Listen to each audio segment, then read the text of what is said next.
नमस्कार, बहुत स्वागत है आप सभी का। आपके साथ मैं हूं ममता तिवारी। शुरुआत इस बुलेटिन की करते हैं बड़ी खबर दिल्ली की सियासत से जुड़ी। इस वक्त निकलकर सामने आई है। आतिशी के आवास पर पहुंची क्राइम ब्रांच टीम विधायकों को तोड़ने के आरोपों पर करेगी पूछताछ। आम आदमी पार्टी ने बीजेपी पर 7 विधायकों को तोड़ने का आरोप लगाया था। आम आदमी पार्टी ने बीजेपी पर लगाया था विधायकों को तोड़ने का आरोप। सब बाद में देंगे। उस समय में बहुत सारे सवालों का जवाब ऐसे ही चलती रहती है आपकी। ऐसा एक दिन में चल जाएगी। क्या चलो लोकसभा चुनाव दे जाओ यार, दे जाओ, छोटी दे जाओ एक बात। अरे बड़ों को मत, आराम से लाल जी, तो आराम से प्लीज। आप क्या कर रहे हैं? आ जाओ आप आ गए। नहीं आप आ गए।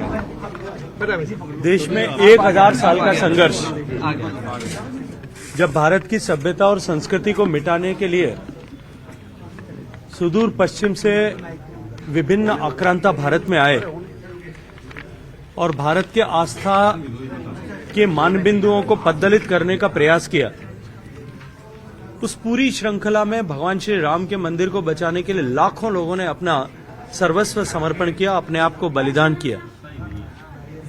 भगवान राम के मंदिर की रक्षा इस सनातन धर्म की, सनातन मान्यता के मेरुदंड की रक्षा थी। और तदुपरांत इस मंदिर के अस्तित्व को बचाए रखने के लिए लाखों लोगों ने जो है अपना सर्वस्व समर्पण किया।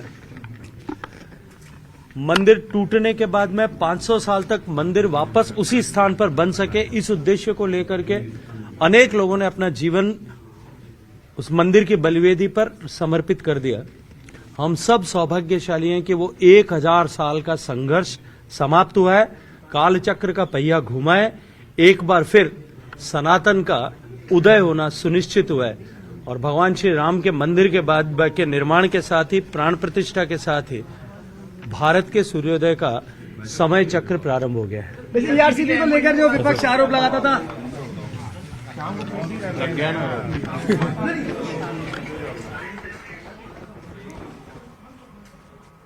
तो थोड़ी देर में बीजेपी कोर कमेटी की बैठक शुरू होने वाली है। उससे पहले आप गजेंद्र सिंह शेखावत को सुन रहे थे, जिसमें उन्होंने राम मंदिर को लेकर बात की है। दरअसल राज्यसभा लोकसभा चुनाव को लेकर इस कोर कमेटी की बैठक में आज चर्चा होनी है, जिसके लिए नेताओं के पहुंचने का सिलसिला शुरू हो गया है। सीपी जोशी की अध्यक्षता में ये बैठक आज हो रही है। अपने आप में बहुत महत्वपूर्ण ये बैठक है, क्योंकि राज्यसभा लोकसभा दोनों चुनावों पर चर्चा जो है इसमें की जाएगी, रणनीति आगे तैयार की जाएगी। आखिर वो कौन कौन से मुद्दे हैं जिनको लेकर पार्टी जनता के बीच जाएगी। और क्योंकि सभी नेताओं को यहाँ पर बुलाया गया है, वर्षोत्तम सभी नेता पहुंच रहे हैं। और सीपी जोशी बीजेपी के प्रदेश अध्यक्ष राजस्थान की, उनकी अध्यक्षता राजस्थान में हमारी सरकार भी बन गई है और पूर्ण बहुमत की सरकार बनी है। इससे कार्यकर्ता प्रफुल्लित हैं, जनता भी खुश है। और भजन लाल जी के नेतृत्व में बहुत सारी घोषणाएं भी हुई है, इसलिए मुख्यमंत्री और सरकार से सभी लोग खुश हैं। क्या एसआईटी कमेटी का गठन हो, क्या गैस सिलेंडर सस्ता करने की बात हो, और अन्य सभी घोषणाओं पे अपराधियों को पकड़ा जा रहा है, तो जो कहा वो कर रहे हैं। उसके साथ ईआरसीपी का मामला जो सॉल्व हुआ है, वह भी बहुत सरकार को बधाई। और माननीय प्रधानमंत्री जी के नेतृत्व में सब संभव हुआ है, क्योंकि यह मोदी की गारंटी है और मोदी की गारंटी पूरी होती ही है, ये सबको मान के चलना चाहिए। और दूसरी बात कि 500 साल पुराना जो लोगों को एक सपना था कि प्रभु राम का मंदिर वहां बनना चाहिए, वह सपना साकार हुआ। देश के यशस्वी प्रधानमंत्री माननीय नरेंद्र मोदी जी ने जब भूमि पूजन किया और उसके साथ प्राण प्रतिष्ठा हुई प्रभु राम लला की, पूरे देश में और राजस्थान में भी उत्सव का लोगों ने वातावरण बना और सब लोग उत्सव मनाया। उससे भी लोग, जनता भी और कार्यकर्ता भी खुश हैं, प्रसन्न हैं।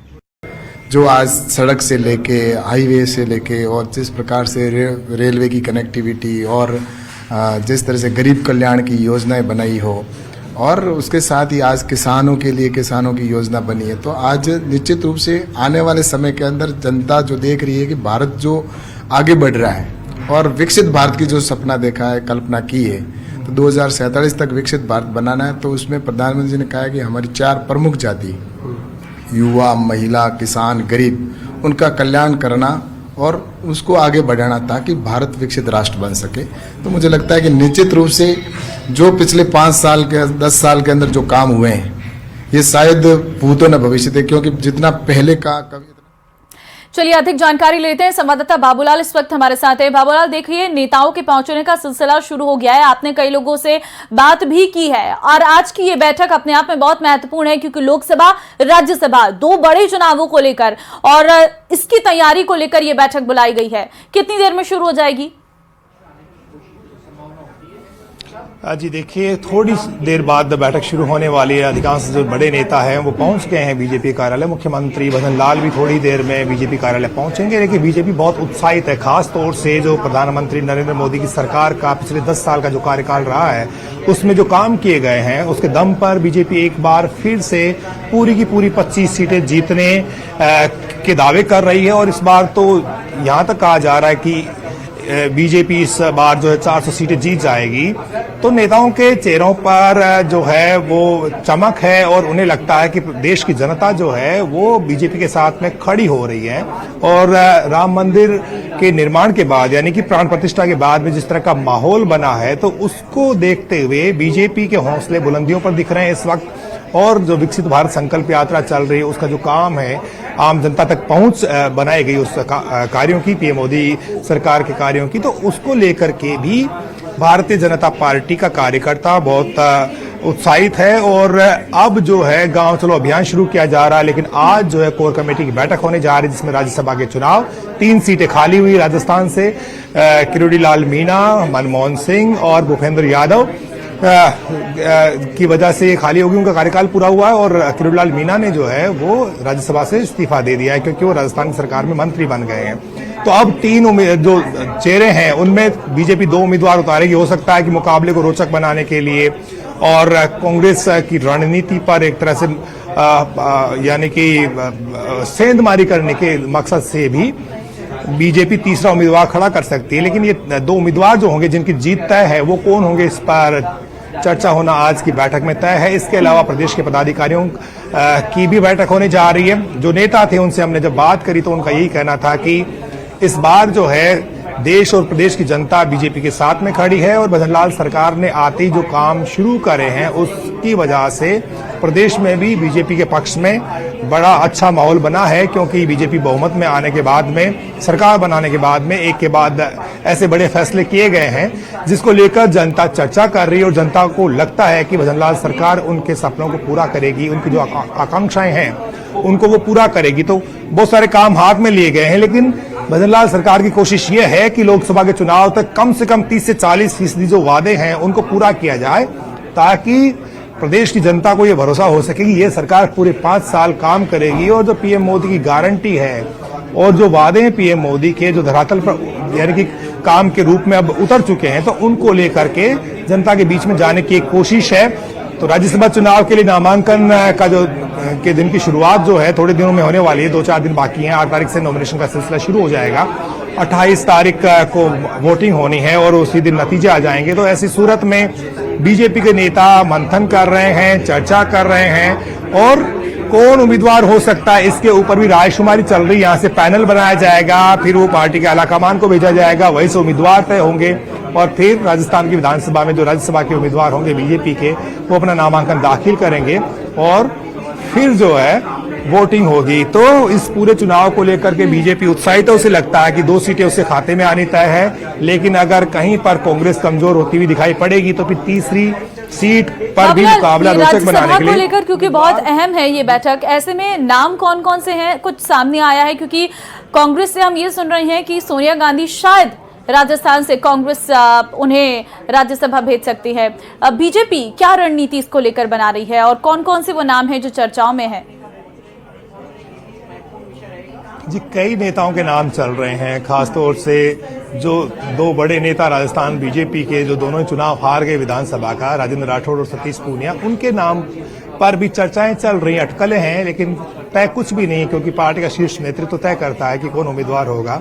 इसके अलावा भूपेंद्र यादव का नाम भी है और ओम माथुर का नाम भी है। पहले वो राज्यसभा के सदस्य रहे हैं लेकिन इस वक्त वो छत्तीसगढ़ के प्रभारी हैं और उनके नाम की भी चर्चा चल रही है। और सीपी जोशी जो कि बीजेपी के प्रदेश अध्यक्ष हैं, वो अभी अभी देखिए बीजेपी कार्यालय पहुंचे हैं, तो उनसे बात करने की हम कोशिश करेंगे कि आखिर सीपी क्या कहते हैं।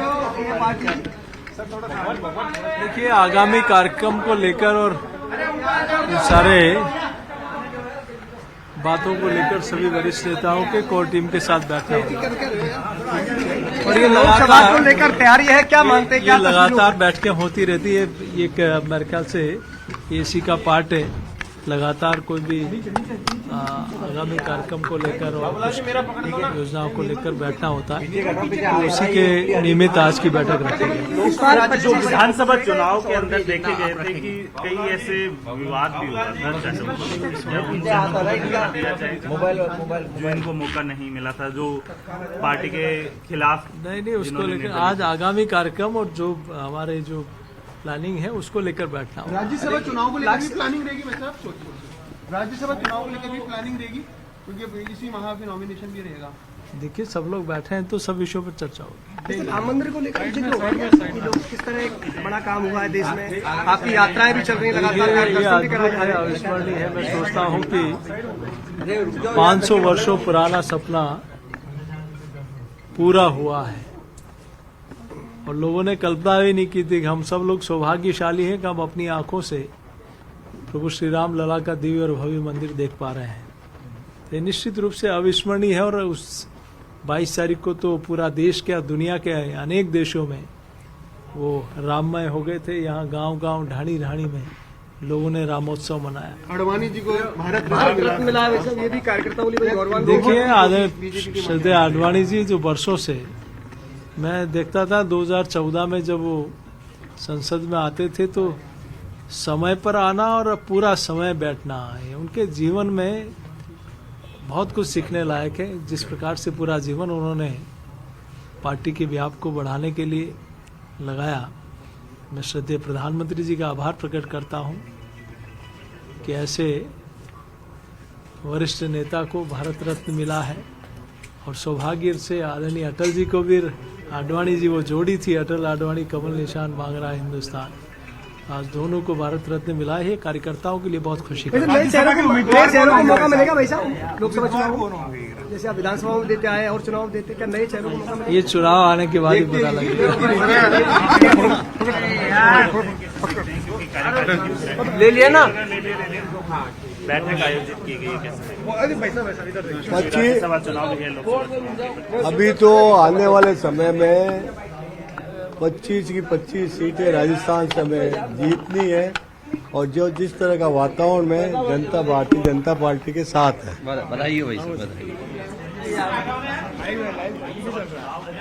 तो आपने सुना बीजेपी के नेताओं को जो दावा कर रहे हैं कि पूरी की पूरी 25 सीटें जो है वो बीजेपी के खाते में आएगी, यानी कि जिस तरह से 2014 में इतिहास रचा था बीजेपी ने, 2019 में। और एक बात बिल्कुल बाबूलाल, और इसी